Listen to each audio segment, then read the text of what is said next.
കൊന്നിച്ചോ മിനസാൻ the beginning of the എൻഡിന്റെ season 6 episode 7ലേക്ക് എല്ലാവർക്കും സ്വാഗതം. ഈ വീഡിയോ നിങ്ങൾ ആദ്യമായിട്ടാണ് കാണുന്നെങ്കിൽ ദ ബിഗിനിങ് ഓഫ് ദി എൻഡിന്റെ സീസൺ 5 വരെ ഫുള്ളി നമ്മൾ എക്സ്പ്ലെയിൻ ചെയ്ത് ഓൾറെഡി ഇട്ടിട്ടുണ്ട്. അതിന്റെ പ്ലേലിസ്റ്റിന്റെ ലിങ്ക് താഴെ ഡിസ്ക്രിപ്ഷൻ ബോക്സിൽ ഇട്ടിട്ടുണ്ട്. സോ എന്തായാലും അത് ചെക്കൗട്ട് ചെയ്തിട്ട് മാത്രമേ നമ്മുടെ ഈ ഒരു വീഡിയോ കാണാൻ പാടുള്ളൂ. പിന്നെ ലൈക്ക് ചെയ്ത കൂട്ടി ലൈക്ക് ചെയ്യാനും സബ്സ്ക്രൈബ് ചെയ്യാനും ഷെയർ ചെയ്യാനും ഹൈപ്പ് ചെയ്യാനും ഒന്നും മറക്കണ്ട. അങ്ങനെ ഈ എപ്പിസോഡ് തുടങ്ങുന്നിടത്ത് ആർത്തറും സിൽവിയും കൂടെ തിരിച്ച് അവരുടെ റൂമിലേക്ക് എത്തിയിട്ടുണ്ട്. ആർത്തറുടെ ഒന്നും മിണ്ടാതെ അവിടെ പോയി ഇരിക്കും. ഇത് മനസ്സിലാക്കിയ സിൽവി പെട്ടെന്ന് ചാടി ഓടിക്കുന്നവർ ചോദിക്കുകയും ചെയ്യും, അല്ലടാ ഞാൻ പ്രാക്ടീസ് ചെയ്യുന്ന കാണാൻ നിനക്ക് ആഗ്രഹമുണ്ടോ?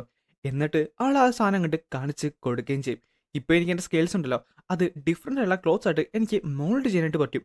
ഇത് കാണുന്നത് ആർത്തറിന് ചെറിയൊരു സന്തോഷം വരെ അവൻ കൈയടിക്കുകയും ചെയ്യും. അല്ല, നിനക്ക് വേറെ എന്തൊക്കെ ചെയ്യാൻ പറ്റും? സത്യം പറഞ്ഞാൽ ഈ ഒരു ഫോമിൽ എനിക്ക് കുറേ അധികം കാര്യങ്ങൾ ചെയ്യാൻ പറ്റും. പക്ഷെ ഞാനിപ്പം മെയിൻലി നോക്കുന്നത് ഈ കുഞ്ഞു കാലുകളുണ്ടല്ലോ, ഇതൊന്നും ബാലൻസ് ചെയ്യാനായിട്ടാണ്. ഈ സ്റ്റെബിലിറ്റി ഭയങ്കര പാടാണ്. അതുമല്ല, ഇപ്പൊ എനിക്കൊരു കാര്യം മനസ്സിലായി, ആശ്വാസം എന്താണ് ഈ ഒരു ഫോം പ്രിഫർ ചെയ്യുന്നത്. അതെയോ, അതെന്താണ്? സത്യം പറഞ്ഞാൽ എനിക്ക് സിൽവിക്ക് 100,000 ചോദ്യങ്ങളുണ്ടായിരുന്നു അങ്ങോട്ടും ഇങ്ങോട്ടും ചോദിക്കാൻ. പക്ഷേ ഞങ്ങളൊന്നും തന്നെ ചോദിച്ചില്ല. മാന മാനിപ്പുലേഷനും ഏതറും അത് സത്യം പറഞ്ഞാൽ ഈ ഒരു ഫോമിൽ കുറച്ചുകൂടെ ഈസിയറാണ്. ഓ, അപ്പൊ അതുകൊണ്ടായിരിക്കണം ഈ ആശ്വാസ് എല്ലാവരും തന്നെ ഹ്യൂമൻ ഫോംസിൽ അപ്പിയർ ആയത്. അവരാരെയും ഞാൻ ഡ്രാഗൺ ഫോമിൽ കണ്ടില്ലായിരുന്നു. അല്ല, നിന്റെ സീൽ ബ്രോക്കൺ ചെയ്തതിനു ശേഷം നിന്റെ മാജിക് കേപ്പബിലിറ്റീസ് സത്യം പറഞ്ഞാൽ ഇന്ദ്രജിത്ത് എല്ലാം തന്നെ യൂസ് ചെയ്യുന്നത് ഏതേഴ്സാണ്. മോസ്റ്റ് ഓഫ് ദി ടൈം എനിക്ക് മാന മാനിപ്പുലേഷനൊക്കെ നന്നായിട്ട് ചെയ്യാൻ പറ്റുന്നുണ്ട്. അതിൻ്റെ ബോഡിയുടെ സ്ട്രെങ്തിനനുസരിച്ചാണ് ഇരിക്കുന്നതെന്ന് മാത്രം. അതുമാത്രമല്ല, ഇപ്പം എനിക്ക് ഒരു ലാർജ് എമൗണ്ട് ഓഫ് മാന ഒറ്റയടിക്ക് ഡിസ്പേഴ്സ് ചെയ്യാനായിട്ട് പറ്റും. സിൽവി, ഒന്നടങ്ങിക്ക്. നിനക്ക് ഈ സ്ഥലം ഈ ക്യാസിലൊന്നും പൊട്ടിക്കാൻ ഒരു താല്പര്യമില്ലല്ലോ. അതുകൊള്ളാം. ദി മൈറ്റി ലാൻഡ്സ് ഈ കൊച്ചു പെൺകുട്ടിനെ കണ്ട് പേടിക്കണോ? പിന്നെ കൊച്ചു പെൺകുട്ടി, കൊമ്പുള്ള 2 പെൺകുട്ടിയല്ലേ? അതുമാത്രമല്ല, നമുക്ക് രണ്ടുപേർക്കും അറിയാം ഇത് എന്തുമാത്രം ഡേഞ്ചറസ് ആണെന്ന്. ആ, ഓക്കെ, ഞാനത് എന്തായാലും മാറ്റിയിട്ടുണ്ട്. പിന്നെ ഒരു കാര്യം കൂടെ ഉണ്ട്, എനിക്ക് എന്തായാലും പിന്നെ ഡയറക്റ്റ് ഇനി ഫീൽഡിൽ നിന്നെ ഹെൽപ്പ് ചെയ്യാനായിട്ട് പറ്റുമല്ലോ. ആൻഡ് എനിക്ക് ഒരു കാര്യം ഉറപ്പാണ്, എൻ്റെ ഉള്ളിൽ ഇനി ഞാൻ അറിയാത്ത കുറേ ഫോൺ പവേഴ്സ് ഉണ്ട്. അതെല്ലാം തന്നെ എനിക്ക് ഉറപ്പായിട്ടും പുറത്ത് കൊണ്ടുവരാനും പറ്റും. അപ്പൊ പിന്നെ എന്താ കുഴപ്പം? നിനക്ക് നിന്നെ തന്നെ ഡിസ്കവർ ചെയ്യാനായിട്ട് ഇഷ്ടംപോലെ ഓപ്പർച്യൂണിറ്റീസ് ഉണ്ടല്ലോ. പക്ഷേ നീ മീറ്റിംഗിൽ പറഞ്ഞു കേട്ടല്ലേ, ഇനി കാര്യങ്ങൾ കുറച്ചുകൂടെ പ്രശ്നമാകാനായിട്ട് പോകുവാണ്. എന്തെങ്കിലും ആകട്ടെ, പക്ഷേ നിനക്ക് ഞാനും എനിക്ക് നീയുമില്ലേ, പിന്നെന്താ കുഴപ്പം? നമുക്ക് എന്തായാലും സൂപ്പറായിട്ട് തന്നെ ഇത് ചെയ്യാൻ പറ്റൂ. പിന്നെ എൻ്റെ ഈ ഫോമിലുള്ള കാരണം തന്നെ ഇനി സിന്ധിനൊന്നും നമ്മുടെ മുമ്പിൽ ഒന്നും ചെയ്യാൻ പറ്റത്തില്ല. അവരെ ഡിഫീറ്റ് ചെയ്തത് ഇമ്പോസിബിളും അല്ല. ഇമ്പോസിബിൾ അല്ലെന്നോ? എന്തൊക്കെ പറഞ്ഞാലും ഓട്സ് കുറച്ചുകൂടെ ഇപ്പം നമ്മുടെ ഭാഗത്താണ് നിൽക്കുന്നത്. അല്ല, ഈ ഒരു മിഷന് മുമ്പ് നമുക്കൊന്ന് സ്പാർ ചെയ്യാണ്ട് നോക്കിയാലോ? എനിക്ക് ഏതെൻ്റെ കൺട്രോളൊക്കെ എങ്ങനെയുണ്ടെന്ന് നോക്കണം ഈ ഒരു ബോഡിയുടെ അകത്ത്. അത് കൊള്ളാം. മിഷന് മുമ്പോ മര്യാദക്കൊന്ന് ഉറങ്ങാൻ പറ്റിയിരുന്നെങ്കിൽ സന്തോഷം എന്ന് വിചാരിക്കുവാണ്. പെട്ടെന്നായിരുന്നു അവിടെ ഒരാൾ വന്ന് കുട്ടിയത്. വല്ല കാര്യം ഉണ്ടായിരുന്നു നാക്കെടുത്ത് വളക്കേണ്ടത്. അങ്ങനെ ആർത്തർ പോയി തുറന്നു നോക്കാൻ നേരത്ത് അതൊരു സോൾജർ ആയിരുന്നു. ജനറൽ ആർത്തർ, ഞാൻ ശല്യപ്പെടുത്തിൽ എന്നോട് ക്ഷമിക്കണം. പക്ഷേ കമാൻഡർ ബ്രിയൻ താങ്കളെ ഡഞ്ചനിലേക്ക് വിളിക്കുന്നുണ്ട്. പിന്നെ കാണിക്കുന്നത് അവർ നേരെ അവിടേക്ക് നടക്കുന്നതാണ്. ആർത്തർ ചെന്നപ്പോൾ അവിടെ എല്ലാവരും തന്നെ നിപ്പുണ്ടായിരുന്നു. ഇപ്പൊ എല്ലാവരും ഇവിടേക്ക് എത്തിയുണ്ടല്ലോ. ഈ സമയത്ത് ഭാട്ട് ചോദിക്കുകയും ചെയ്യും, അല്ല ഇതെന്താണ്?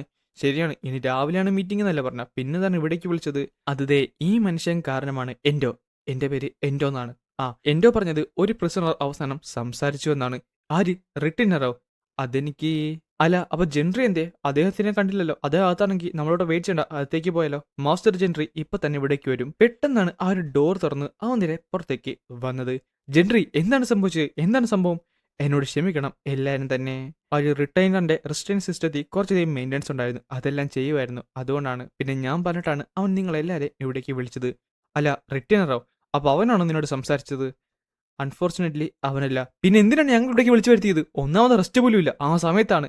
എന്നോട് ക്ഷമിക്കണം, പക്ഷേ റിട്ടേണിന്റെ ഭാഗത്തുനിന്ന് എനിക്കൊന്നും ഇതുവരെ കിട്ടിയിട്ടില്ല. എന്നാൽ ആ ട്രേഡറായുള്ള റേഡിയസ് ഉണ്ടല്ലോ, അവൻ അവസാനം സംസാരിച്ചു. പക്ഷേ അവൻ പറയുന്നത് ആർത്തറിനോട് മാത്രം അവൻ സംസാരിക്കുമെന്നാണ്. കൊള്ള നോയ, അവൻ ഞങ്ങളുടെ രാജ്യത്തിനും ഞങ്ങളുടെ കൂട്ടത്തിലുള്ള എല്ലാവർക്കും നാണക്കേട് ഉണ്ടാക്കി വെച്ചിട്ട് അവൻ ഇപ്പൊ എന്നാണ് അവൻ ഡിമാൻഡ് വെക്കാൻ പോകുന്നോ? അല്ല, ജനറൽ ആർത്തറുമായിട്ട് അവൻ എന്തെങ്കിലും ഡീല് വെക്കുമെന്ന് തോന്നുന്നുണ്ടോ? ഡീല് വെക്കാൻ ചാൻസ് ഇല്ല. കാര്യം ഡീല് വെക്കാനാണെങ്കിൽ ഒന്നെങ്കിൽ കമാൻഡർ വെറിയൻ അല്ലെങ്കിൽ കൗൺസിലുള്ള ബാക്കി ആരെങ്കിലുമായിട്ട് സംസാരിക്കുന്നില്ലേ കുറച്ചുകൂടെ ബെറ്റർ. അല്ല, ഇനി എങ്ങാനും എലിജയായിട്ടായിരിക്കും ആർത്തർ? എനിക്ക് പറഞ്ഞുകൂടാ. സത്യം പറഞ്ഞാൽ എലിജയ്ക്ക് എന്താണ് സംഭവിച്ചതെന്ന് ഞങ്ങൾക്കാർക്കും ഇപ്പോഴും ഒരു പിടുത്തമില്ല. ആ സമയത്ത് എലിജയായിട്ടുള്ള അവന്റെ പല മെമ്മറീസും അവൻ്റെ ഉള്ളിലേക്ക് വന്നു. കൗൺസിൽ മെമ്പേഴ്സിനോടും ലാൻസിനോടും എനിക്ക് വരുന്നേ പറയാനുള്ളൂ, അതൊരു ട്രൈറ്ററാണ്. അവനിപ്പോൾ സംസാരിക്കാമെന്ന് എഗ്രി ചെയ്തിരിക്കുവാണ്. സോ നമ്മളിവിടെ നിന്ന് സമയം കളയുന്നതിനെക്കാട്ടും നല്ലത് അവൻ സംസാരിക്കുന്ന പറഞ്ഞ ഈ സമയത്ത് അവനെ കൊണ്ട് ബാക്കിയുള്ള കാര്യങ്ങൾ മനസ്സിലാക്കി എടുക്കുന്നതല്ലേ. ഈ സമയത്ത് എല്ലാവരും തന്നെ ആർത്തറിനെ നോക്കി. വിറിയനും തലയാട്ടി. എങ്കിൽ വാ പോകാന്ന് പറഞ്ഞിട്ട് ആർത്തർ മാത്രം അവനോട്ട് നേരെ അകത്തേക്ക് കയറി. പിന്നെ കാണിക്കുന്നത് നമ്മുടെ എലിനോറിന്റെ ഒരു ഉൾവനമാണ്. അവിടെ നമ്മുടെ സിർസിയാട്ടെ ഒരു സൈഡിൽ നിപ്പുണ്ടായിരുന്നു. അവളാട്ടെ അവിടുത്തെ ഒരു പുഴയുടെ വെള്ളം കൊണ്ട് അവളുടെ കൈയൊക്കെ തുറക്കുകയായിരുന്നു. ക്യാമ്പിൽ നിന്ന് സ്നീക്ക് ചെയ്ത് വന്നത് ശരിക്കും വേർത്തായിട്ടുണ്ട്. എന്തായാലും കുറച്ചുകൂടെ സൂക്ഷിക്കുന്നത് നല്ലതാണ്. പക്ഷേ ഈ എൽപ്സൊക്കെ എന്താണ് ഇപ്പൊ ഇത്തരം പുറത്തേക്ക് വരുന്നതെന്നാണ് എനിക്ക് മനസ്സിലാത്തത്. ഒന്ന് സൂക്ഷിക്കുന്നത് നല്ലതാണ്. അതുമാത്രമല്ല ഇവരൊക്കെ കൊല്ലാൻ നിർത്ത് ആ രക്തമൊക്കെ എന്റെ മേത്ത് പറ്റിപ്പിടിച്ചിരുന്ന ഞാൻ എങ്ങനെയാണ് ഈ മിഷൻ വീണ്ടും മുന്നിലേക്ക്. പെട്ടെന്ന് അവളൊരു സൗണ്ട് കേട്ട് നേരെ തിരിഞ്ഞു നോക്കി. അപ്പോഴാണ് അവൾ അത് കണ്ടത്. അല്ല ക്ലോയ്, നീയായിരുന്നോ? നീ എന്തിനാണ് എനിക്ക് ഫോളോ ചെയ്തത്? അല്ല ആ ഒരു ബാരിയർ, നീ ഇത്രയും ദൂരത്താണെങ്കിൽ ആ ബാരിയർ നിനക്ക് കീപ്പ് ചെയ്യാൻ പറ്റുമോ? അതില്ല, പക്ഷേ ഞാൻ നിന്നെപ്പറ്റി ആലോചിച്ച് നമ്മൾ രണ്ടുപേരോട് നിൽക്കാൻ പാടില്ല. എത്രയും പെട്ടെന്ന് തന്നെ തിരിച്ചു പോകണം. ഫെയിനെങ്ങാനും ഇതറിഞ്ഞു കഴിഞ്ഞാൽ അവൻ ഉറപ്പായിട്ടും എന്നെ. പെട്ടെന്നാണ് അവൾ ഞെട്ടിയത്. കാര്യം അവളുടെ പുറകെ, ക്ലോയുടെ പുറകെയായിട്ട് കുറച്ചധികം സാധനങ്ങൾ ഗ്ലോ ചെയ്യുന്നുണ്ട്. അടുത്ത സെക്കൻഡ് അവിടേക്ക് കുറേ ആരോസ് വരികയും ചെയ്യും. ക്ലോയി ആട്ടെ അതെല്ലാം ബാരിയർ യൂസ് ചെയ്ത് പ്രൊട്ടക്ട് ചെയ്യുന്നുണ്ട്. എന്നിട്ട് അവർ നേരെ മുന്നിലേക്ക് ഓടി. എനിക്ക് 3 പേരെ സെൻസ് ചെയ്യാൻ പറ്റുന്നുണ്ട്. എത്രയും പെട്ടെന്ന് ക്യാമ്പിലേക്ക് തിരിച്ചു എത്തണം. ഫെയിനും മേവും എന്തായാലും ഇപ്പൊ റെഡി ആയി കാണും. വേഗം പോകാന്നുണ്ട്.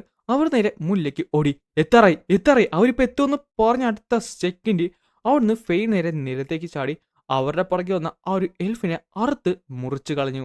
ഈ സമയത്ത് മറ്റു സൈഡിൽ നിന്നും കുറച്ചധികം എൽഫ്സ് ഫൈറ്റ് ചെയ്യുന്നുണ്ടായിരുന്നു. പക്ഷേ അവരുടെ അറ്റാക്ക് എല്ലാം തന്നെ നമ്മുടെ ക്ലോയി ബാരിയർ യൂസ് ചെയ്ത് ബ്ലോക്ക് ചെയ്തു. എന്നിട്ട് ആ ടൈമിൽ തന്നെ മേവ് അവനെ അറ്റാക്ക് ചെയ്ത് കൊന്നു. ഈ സമയത്തായിരുന്നു ക്ലോയിനെ ഒരു സൈഡിൽ നിന്ന് മറ്റൊരു എൽഫ് അറ്റാക്ക് ഇട്ട് വന്നത്. എന്നാൽ അവൻ ചെയ്ത അറ്റാക്കിനെ നമ്മുടെ മേവിന്റെ ആ ഒരു സ്പിയർ യൂസ് ചെയ്ത് ബ്ലോക്ക് ചെയ്തു. എന്നിട്ട് ക്ലോയി മറ്റൊരു അറ്റാക്ക് അങ്ങോട്ട് ചെയ്ത് അതൊരു ഫയർ ബേസ്ഡ് അറ്റാക്ക് ആയിരുന്നു. അതുമൂലം തന്നെ അവൻ ബാക്കിലേക്ക് ചാടിയും ഈ സമയത്ത് അതുപോയി ആ എലിഫിന്റെ മേത്ത് വീഴുകയും അവനട്ടെ അവിടെ വെന്ത് മരിക്കുന്നുണ്ട്. പെട്ടെന്നായിരുന്നു ഫെയിന് ദേഷ്യം വന്നത്. ഇവിടെ എന്ത് കോപ്പാണിപ്പോ ഉണ്ടാക്കിയത്?